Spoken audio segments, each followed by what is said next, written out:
Welcome to The Extraordinary Marriage. I'm Connie, and this is my husband, Jeff. Hi, everybody. And today we are recording the very first episode of the Extraordinary Marriage podcast. And we had a request. Someone asked that we talk about all the different stages of marriage. And so we're just going to begin. We're going to have a conversation, and we hope that you enjoy this today. And if you do, please subscribe. Please share it with your friends because the month of November 2023 is when we launch this podcast, and how many people listen matters. My younger son actually told me that he would listen to it on replay over and over while he was sleeping at night. Was that a compliment? I'm not sure. Anyway, so today we're going to start out with actually talking about our own families and how we grew up just a little bit, because this is just a 30-minute podcast. All right. So I'm going to start out.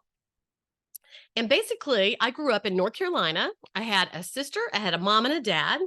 And, it was through those early years that, my mom taught me good manners and to care for other people, to be thoughtful of people. It is our moms that teach us what's right and what's wrong most of the time. Now, for some families, they say, when the kid's misbehaving, it's wait till your father gets home. But for my mom, it was, hey, she took care of it herself. So guess what? When my kids came along, I took care of it myself too, instead of leaving it for my husband to have to, scold and discipline the kids. Well, maybe until they got to be teenagers, right? But so basically, I grew up with a sister, no brothers, and my family moved from North Carolina to California whenever I was 8 years old. And, all the things of childhood really mold who we are. And when I was a teenager, sophomore in high school, my dad was moved. He worked for J.C. Penney's. He was moved to Georgia, and that is where I am now. And that's where I met my husband. And that's where my whole life really has begun as far as my family goes. And did I say that we had been married 44 years? Yeah. Let me tell you, it doesn't seem like that. I remember when I was married 7 years and somebody had been married 44 years. And I thought, oh my gosh, well, let me tell you, you change on the outside a little bit, but not so much on the inside, except you get a little bit wiser. Mm-hmm. So, Jeff, tell us a little bit about your family and how you grew up. Well, I grew up in a military family. My dad was in the Marine Corps. And for the first 20 plus years of their marriage and my first 15, 16 years of life, I was in a military family. And I had three brothers, and we lived all over the place because in the military, every 3 years, they moved you somewhere else. And so I ended up in Georgia when my dad retired. His family was originally from Dallas, Georgia. So we moved back here and we lived over in the South Atlanta area. And it was during that time that I had the pleasure of going to North Clayton Senior High School, and I met my lovely bride there. And then we had more life that came after that. But your dad was a Marine, and so that meant that you really moved a lot often. Yeah. And, there's probably somebody out there that has had to move often. I think that whenever you move a lot, I think it helps you be more comfortable meeting new people and that kind of thing. Would you say that? It becomes easier to make new friends because of, just because of life and all the different things there. So, yes. Well, I know when I was a kid, I was really bashful. And really for years as an adult, I was still bashful. A lot of times people didn't think I was, but I really was very bashful or, intimidated when I met new people and that kind of thing. And I have to say for you, I really haven't ever known you to be that way. Oh, I'm sure I was somewhere along the line, but I remember the hardest thing I had was when we first started dating was to actually pull information out of you, because sometimes you would claim up. I think that's taking us a little farther ahead than we're supposed to go right now. Sorry. Pulling information from me. Okay, so we'll go ahead and share that story since you said that, but then I'm going to backtrack. Okay. And this is our first podcast together. Basically, when I've been doing recordings the last 4 years for blogs, I've literally did them all by myself. Nobody in the room, nobody in the house.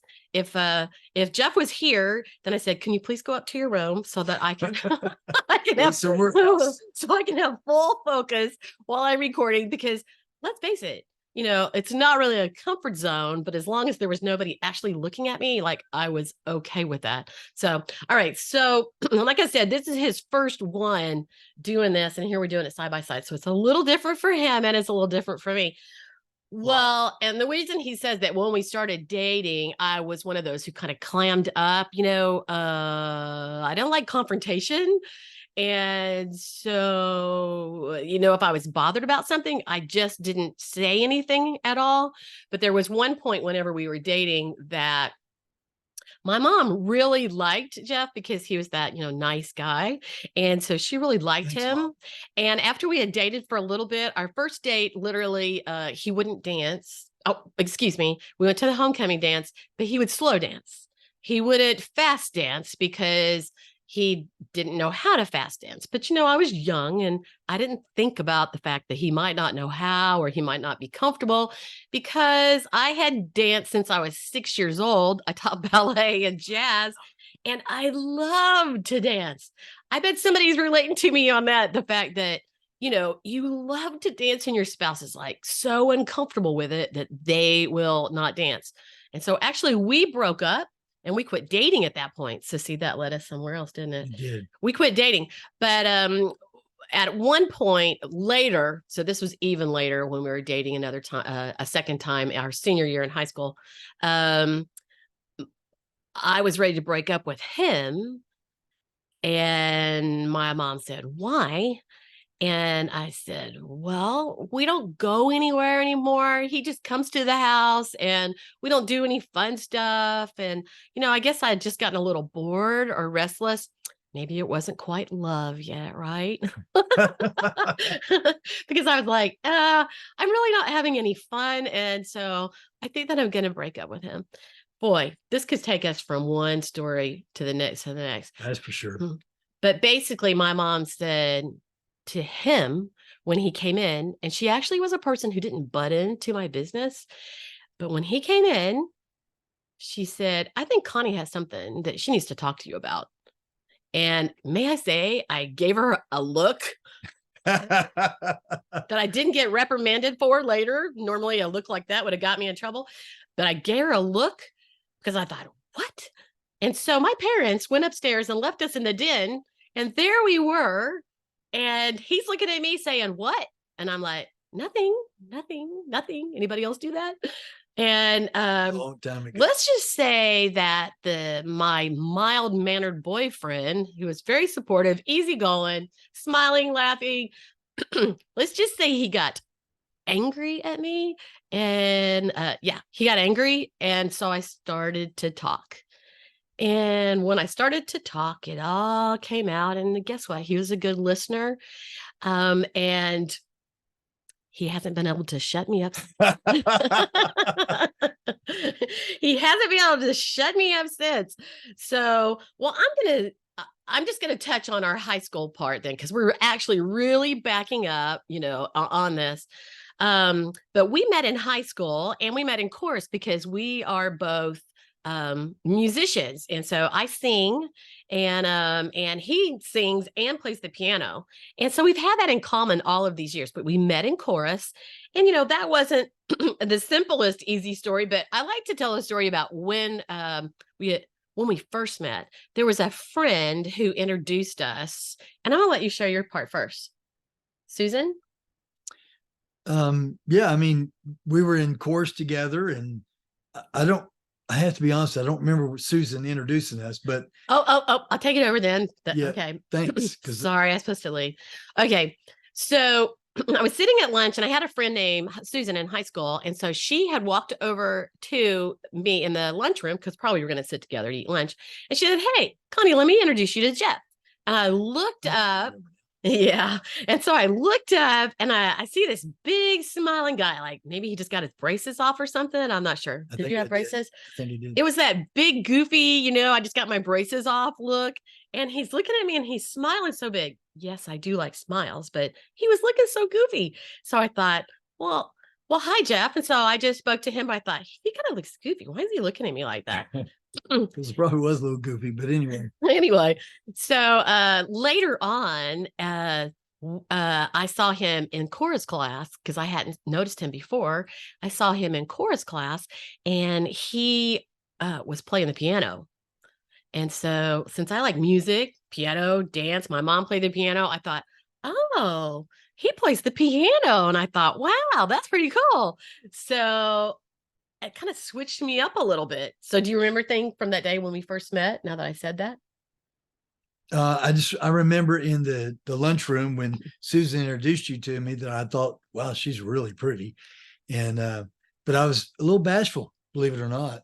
We all get bashful. And that smile was that my smile saying, hey, I'm glad to meet you.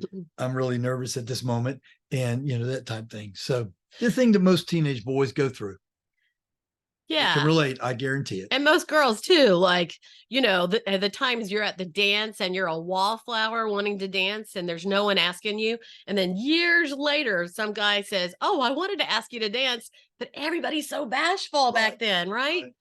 Who knows? All right. So I'm going to fast forward a little bit. So we went to high school our junior and our senior year. He had moved here from North Carolina at that time. Yeah, because his dad was a Marine and he was always moving. And I had just moved here from California. And so, like I said, we met in chorus. Well, we enjoyed our course years together, and we were in a group. Actually, I'll tell our age on it. I think 44 years tells our age anyway. Madrigal singers. Yes, we were in the madrigals together. It was a special group that was chosen to sing together. And it was like maybe 10 or 12, 8, 12? There was 12 of us total. Okay, he has a better memory than me. So there was like 12 people. We had our special little outfits. There were those satiny looking outfits. I can't remember what the guys look like. Maybe we won't go there. Thanks. But anyway, and it was the celebration of 200 years. 1776 to 1976. And that means it was 1976. Right. Yeah. So we did a lot of stuff together through that madrigals group. We had extra rehearsals and different things like that. And at the end of our senior year, we started to date. So that's when we started dating seriously. And maybe I'll tell our earlier story at another time. But okay, so we started dating seriously there. So into school, he goes off to college. We did have a breakup because his parents were like, hey, you need to like cut your strings and be free because you might meet somebody at school, right? So we kind of cut those strings and, or he cut those strings. I was devastated. And a few months later, then he wrote me a letter and said he wanted to get back together. And so that is where the story starts. So shortly after that, after we dated, best thing I ever did, several years, we were engaged to get married. And I want to tell our chicken story. And, sometimes I think the male species has to kind of show their macho-ness or that they know how to do everything. Right, hon? No, but okay. All right. Before you get into the details of that, all right, just so you know, I worked at a restaurant and I really thought I knew what I was doing. Now go ahead. Oh, I don't think I ever heard that before. Yeah. It's the truth. Did you cut chickens where you were? At Bonanza, we did all kinds of stuff. Meat and you did steaks. Yeah. Whatever. Go ahead. I thought I knew, just for the record. Oh, yeah. It's the male thing. I guarantee you it's the male thing. Okay. So I was like a person who I learned from my dad to make good use of money, and make it, stretch a dollar and all that kind of stuff. So we saw some chickens on sale at the store. Whole chickens. This was back in the day where you didn't get deboned chicken at a great price at Sam's, right? So all your chickens, I mean, it was a lot if you bought chicken breast on the bone, right? So back in that day, we ate whole chickens and everybody got a piece, right? Mm-hmm. So there was a great price on chickens. I can't exactly remember how much it was. Do you have any idea? No, it was cheap, a lot cheaper than maybe like 69 cents a pound or something real cheap. I don't know. Somebody could look that up from 1979. Right? How much was chicken in 1979? So I'm like, gosh, they're really a great price. And we can put them in my mom and dad's freezer, but I don't even know how to cut them up. I was thinking cutting them up before you put them in the freezer. I don't know why we didn't just cook them the way they were, but whatever. That's the thought I had. So I didn't know how to cut them up. And guess what he said? I know how to do it. It sounded like you said, I don't know how to do it. I know how to do it. That's what you said. I know how to do it. I'm like, you do? Great. I'd seen it. So we bought 10 chickens. 10 whole chickens. And one day we were in my mom's kitchen, who didn't like for me to make a mess. We took out all 10 of these chickens, and I gave him a big knife, and we started cutting on them. And at first I watched him cut on the big chickens, and then I said, "Are you sure you know how to cut chickens?" "Oh, yes, I know how to cut chickens." Yeah.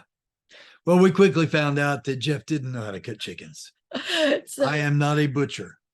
So we had chickens all over the counter, chopped to pieces, legs and something else. And we had the biggest mess of chickens. So that is one of the funniest things. And one of the first things where I realized that guys like to tell you they know how to do things. They don't like to say, "Oh, I don't know how to do that." But girls, we do that. We're like, "Well, we don't know how to do that." But well, in all honesty, most of the time, guys do know how, or at least something about what they're talking about. So anyway, but I didn't that night. Evidently, I thought I knew, but I sure didn't. I found out the hard way. So here's my words nowadays. I use this all the time. It is what it is, right? Yeah, it was. Yeah, your mom was not happy with us, by the way. I don't remember that part. we did not clean like she cleaned, that's for sure. But anyway. Oh, no. Oh, I didn't remember the cleaning it up, just the cutting them up. That's all I remember. Yeah. Maybe we didn't clean it up. Ooh, that would have meant no wonder. It would have got me in trouble. Okay. So we got married, and in that first year and a half, suddenly we found ourselves expecting. So I think we were like 9 months we had been married. Yeah, 9 months we had been married, and I found out I was expecting. Let's clarify that, right? Anyway, and so when I had to go to the doctor, because I didn't go to the doctor at first because I had several of those little tests and they always came out negative. So I'm like, it's okay, it's okay. And so then I had to go to the doctor, of which I'd never been to the women's doctor before. No, I hadn't. Mm-hmm. And I was sitting in the little office, and there was all these girls sitting around around me in the doctor's office, and they were all waiting for their little test to come back, and I was sitting there, and I kind of had my head down, and the nurse said, "Well, Miss Durham, you're due on October 13th. Although I didn't hear that, I suddenly realized I had heard the word Miss Durham. And if anybody knows me, lots of times I don't hear what somebody says, and it takes me a second to get back in there. I'm thinking about something. So I looked up, and all these women sitting all around the room against the wall were all looking at me, smiling. And I said, "Were you talking to me?" And she said, "Yes, Miss Durham, you're due October 13th. And I was like, suddenly I felt this hot rush of heat go all over me. I just about felt like I was going to pass out. I thought, oh my gosh, no, this was not planned. No, it wasn't. It wasn't planned. But we had started our family. Yeah. Well, you know what? And I probably would have been one of those that waited forever to get around to having babies, because I knew I wanted to have a family. But to be honest, I was a dancer. I taught ballet at night, and I was still going to college, and I was working, and we were busy, and we were from paycheck to paycheck and all that kind of stuff. So who would even think of such a thing? Besides, that's a really big decision to carry a baby for 9 months, right? Absolutely. Yeah, it is. Can I tell my side of that story? Sure. I might not have heard it. Okay. So I get this phone call at work, and I could tell she was worried. It's kind of like, one of those phone calls that you get and you think, okay, all right, what's going on? I went to the doctor today. Okay. Well, what happened? Well, we're expecting. Really? That was my response. Awesome. And so she tells me all the information, and she tells me the story about her being in the waiting room. And then when I hang up the phone from her, I'm just like on cloud nine. I'm just busting. I told everybody in my office right around me that my wife is expecting. I was so excited. And then I went and I ran around all of inventory management, which is I worked for APIS at that time. And I ran around inventory management telling everybody I knew that my wife is expecting and I was going to be a dad. I mean, I was pumped. She was a little bit less pumped than I was, but like I said, I had to carry a baby for 9 months. I wasn't carrying. So. And deliver it. You know, it's got to go from the belly. It's like it's got to appear in the world. It's like, wow, that's big. Right. That is really big. And you know what? I don't think I ever heard that. And that's what I realized, that as we do this podcast, the first of the month together, that I might hear things that I haven't heard before. And to be honest, I was so nervous today because it is different when you're recording with somebody else. That's cool. That's so awesome to hear that. Well, it was a great day. Well, I was going to be a dad. And I was like, oh my gosh, I'm going to be a mom. And that's from two different perspectives, right? Exactly right. Oh, and marriage is full of different perspectives. And I'll just add this. As I've been sharing in the last 4 years in blogs, so often our perspectives are so different and we don't realize there's another perspective because we only know what we felt and what happened to us in our world. And we forget about that with our spouse, that they took that a whole nother way and they had a whole nother experience. You're at work and I was in the doctor's office. Exactly. Wow. Well, I'm going to then move forward to, sometimes how we deal with frustration. And when we were first married, first of all, like I said, Jeff is pretty easygoing and he's mild-mannered and he's a gentleman. He's kind-hearted. And he really doesn't lose his temper very often. Really, this is true. Did you know some people lose their temper all the time and that's in their DNA? Well, he doesn't lose his temper. And I'm feel very blessed to have married someone who doesn't have a bad temper. But sometimes he would get mad at me about something and he's a bit indirect. So he doesn't just tell me. And so, I don't know what it is. And so when we were first married and he would start to get irritated with me, I would start to giggle and I would start to laugh. And so I would know that I had made him bothered about something. And so I would start to laugh, and not to be like silly or on purpose. It's like that was my defense mechanism. Evidently, I would start to giggle. And so, when I would start to giggle, first he would look like he was really mad. And then he would start laughing with me. Great diffuser, by the way. He would start laughing with me. So let me interject in right here that we have a code word that you're going to know more about at the end of this podcast. And the code word today that you're going to use is laugh. Okay. The code word is laugh. And I'm going to tell you more about that at the end. So during this time, it would happen every so often because he was doing a lot. He was going to, he was working full time. He was going to college at night. And I think you were even playing the organ at church at that point. So he was doing a lot of different things. And, this is the first time in life you got to take care of your family and pay the bills and do all of that kind of stuff. So sometimes that brings on a bit of stress. Another thing that he did to help out with stress, because, we all diffuse stress differently, was he would get really mad at me and he would go and play the piano. So you want to tell a little bit on that? Or is it really from my perspective of watching you bang on the piano and go fast and hard because you were getting out your frustration on the piano? Sometimes I did that. Sometimes the music is supposed to be that way, but when you play a tarantella or you do something like that, then it's supposed to be like that, which is a great hiding feature. So you say, well, that's the way the music's written. So it doesn't matter if you're pounding, but sometimes it's good just to go take frustration out on the piano or piano. Well, actually, and since then I've learned that he does everything fast and hard to the best of his ability. And so, but he doesn't have much temper, and I really don't have much temper until you press my button or I'm in a bad mood or I'm tired or that kind of thing. So then, my buttons are pressed a little bit quicker. Do you, can you think of anything on that? I didn't ask you before, and I have one more thing on you. That's not fair, is it? Sure. Go That ahead. that I'm leading, and then you didn't get a chance. Like, Well, I just said something about the piano. It's okay. I know. I don't. I mean, like to share something on me, like, well, here's what she did when she was mad. Don't Well, tell I'm sure everything. sometime in the future it'll come to my mind, and I'll. Okay, this is true. This is true. And this is part one of a three-part as we share about marriage and the different stages of life, because 44 years, you can't really get that in one episode, one 30-minute episode. So, all right. So another thing that he did that showed his anger, and this really goes into the thing that sometimes we get married.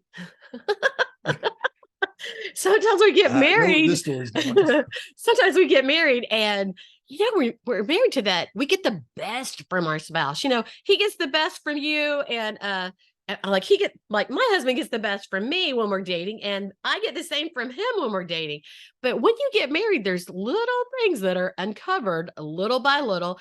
And we weren't married yet, but we were seriously dating. And I went to the ball field with him because he likes a challenge. And tell us how you feel about the ball game. This was baseball or softball, right? Softball, church softball, and I am very competitive. Well, I was back then, because I was young and I grew up with a family of three brothers. And listen, we had knockdown dragouts at my house, whether it was football, basketball, baseball, whatever it was. Four boys. Yeah. And so my dad would all-time quarterback, and it would always be me and my brother Joe, who were the middle children, against my older brother Mike and my youngest brother Sean. And we had knockdown dragouts. I'm talking about bloody lips and everything, because we were so competitive. We always wanted to win. And unfortunately, with my older brother being almost 3 years older than me, they always had an advantage. And anyway, but we did win sometimes, but I was very competitive. So go ahead and finish the story about softball. So I'm sure that really is the thing. Whenever you have a competitive family, it makes you competitive, right? Absolutely. Okay, Absolutely. so we went to the ball field, and it was actually the church team. Okay, the church team playing ball. And so I went up and got on the bleachers, and I sat probably with his mom, and I was sitting there, we just were watching the game. And something happened in the game. Probably somebody didn't catch a ball, or somebody didn't hit the ball, or possibly he had made a mistake. I don't remember exactly. Maybe he made a mistake, because when he made a mistake, he was probably more hard on himself than he was on others. And so all of a sudden, there is this, I'm sorry, honey, but skinny guy out.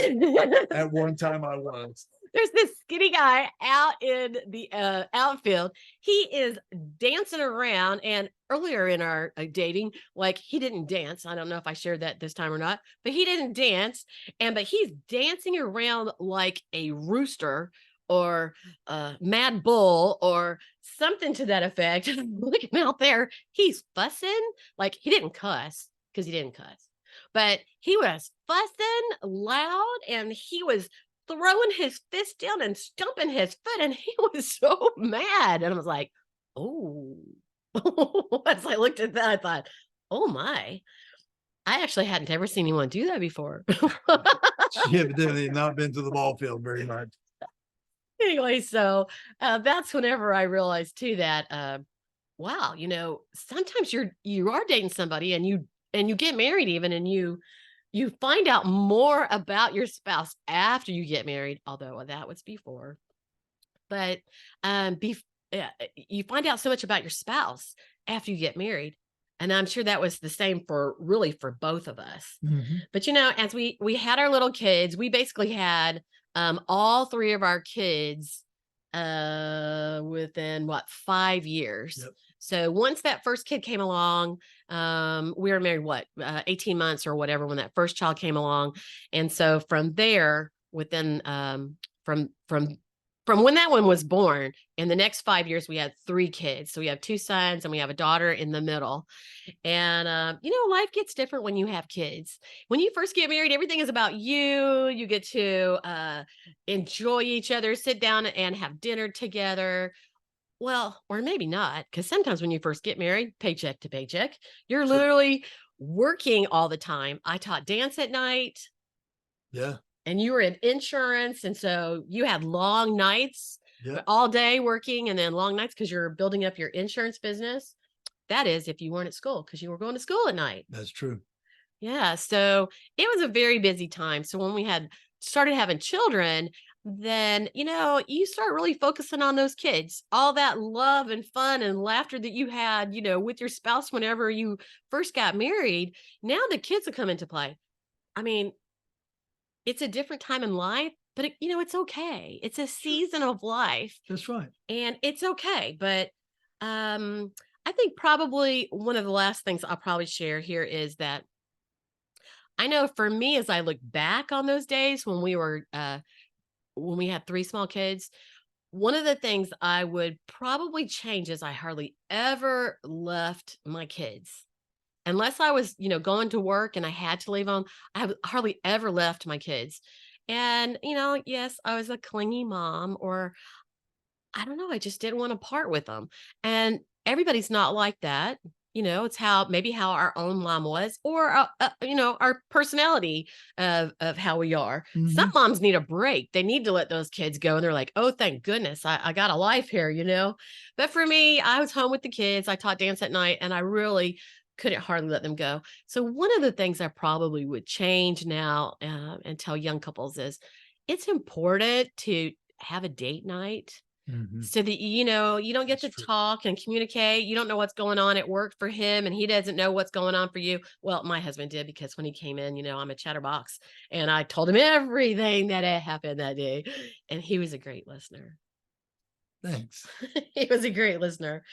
But um, you know, making it from one time of marriage to the next one to the next one, there's change, different things come into play. And, we all just do the best we can, and we're all trying to figure it out. And when you're in the middle of it, you're not always, you know, you're not aware of all the different things that come into play. That's You're true. just making it and you're just trying to figure it out. And so we were very fortunate because we did come from families that had similar, morals, values, raised us, the same way, and that kind of thing. And so, but I will say this, and I've learned this since I've been working with people in the extraordinary marriage. I have found that according to our childhood and even in our teenage years, maybe mistakes you made as a young person, maybe you got married and then it didn't last very long and then you're on your next one. We like bring all that baggage in. And sometimes, we hurt the person we love the most, and we don't mean to. It's like our emotions, our feelings, and we just can't help ourselves. And we hurt the person that we love the most. And so I just want to leave you with this today. I want you to think about that fact of, what do you love about your spouse? I love about my spouse that he is kind. He's a great listener. Boy, do I need one. He's a great listener and he encourages me all the time. And he's always acts loving, towards me. And everybody doesn't always get that. So, That's because I love you. yeah. And so his mama raised him right. I am thankful. That's for sure. I did have a great mom. The one thing I want to say about Connie too is that besides being loving and kind and just thoughtful, that type thing, she also is always pondering, looking for the answer, how to make things better, how to adjust this or adjust that to make things better. And she does the same thing in the extraordinary marriage, looking for answers to make things better for you as a couple.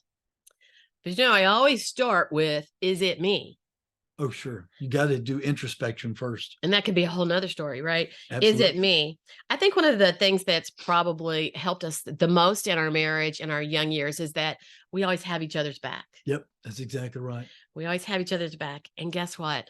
When we did have an argument, we had to work it out before we went to bed. Yep. Because if you go to sleep on it, I don't know. I don't know about you, because you never go to sleep. You go to sleep so easy. That's true. That's why I have to sit up sometimes so that we can finish the conversation. Yeah, because its eyes just start closing. I'm like, are you listening? You know, the other thing too is that in the Bible, it says, don't let the sun go down on your anger. So that's why it's so important that you resolve that situation with your spouse, the one you love, the one you care the most about. Resolve that issue before you lay your head on that pillow.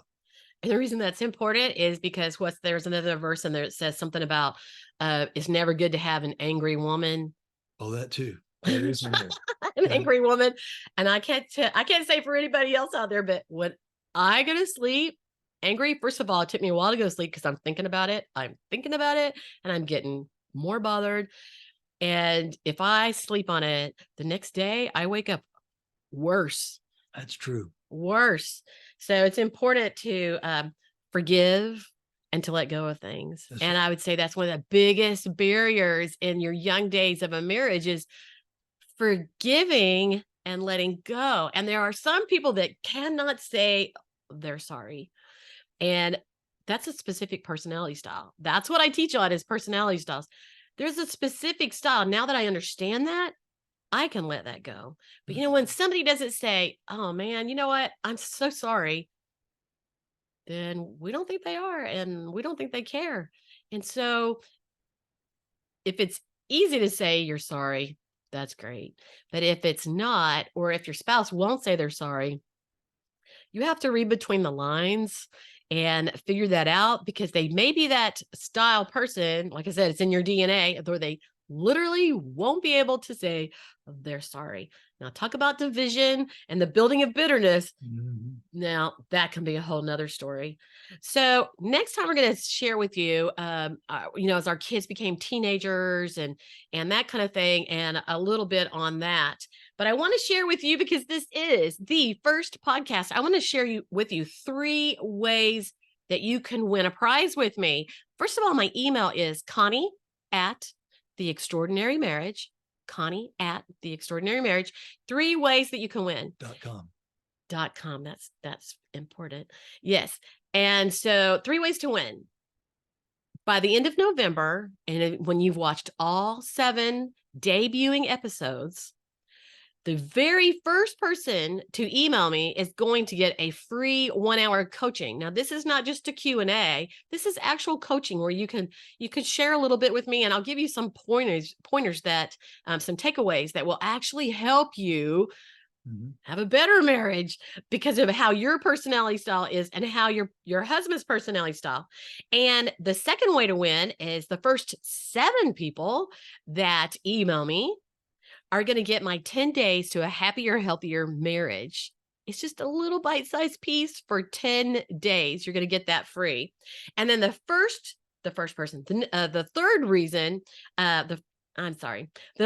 way that you can win is